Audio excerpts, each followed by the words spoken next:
ভাল লাগিছে এতিয়া আমি স্লাইড কৰিবলৈ গৈ আছো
বৰফৰ মাজৰ পৰা হিতল উমাল বুকুৰ বহুতো মৰম আপোনালোকলৈ আগবঢ়াই আনিছে শাশ্বতীয়ে ট্ৰেভেল শাশ্বতী দিৰ তৰফৰ পৰা বহুতো মৰম আপোনালোকক জনালো মই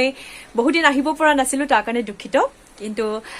মই আপোনালোকক কথা দিছো সপ্তাহত দুটাকৈ হলেও ভিডিঅ' আহি আছে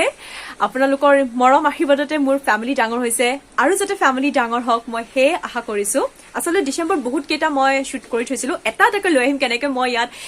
নিউ ইয়াৰ পালন কৰিলো এটা নতুন আইডিয়াৰে আৰু লগতে আৰু এটা ভিডিঅ' আছে কেনেকৈ খ্ৰীষ্টমাছ ডে মই সেলিব্ৰেট কৰিলো গোটেইখিনি মই আপোনালোকলৈ আগবঢ়াই দিম দেৰি হৈছে ডিসেম্বৰত মই শুট কৰা ভিডিঅ' মই জানুৱাৰীত দিম বুলি ভাবি থৈছিলো কিন্তু অলপ কামৰ হেঁচাত মই দিব নোৱাৰিলো তাৰ কাৰণে খুবেই দুখিত কিন্তু পুনৰ আহি আছে শাশ্বতী আপোনালোকৰ মাজলৈ আপোনালোকৰ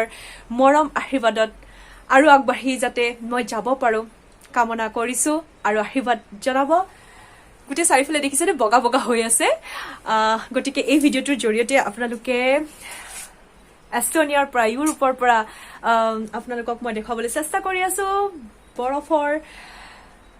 সুন্দৰ দৃশ্য আশা কৰো আপোনালোকে ভিডিঅ'টো ভাল পাইছে কমেন্ট সেকশনত জনাব লাইক কৰিব শেয়াৰ কৰিব সাবস্ক্ৰাইব কৰিবলৈ নাপাহৰিব পুনৰ আহি আছো নতুন ভিডিঅ' লৈ ভালদৰে থাকিব সাৱধানতাৰে থাকিব নমস্কাৰ জয় আই অসম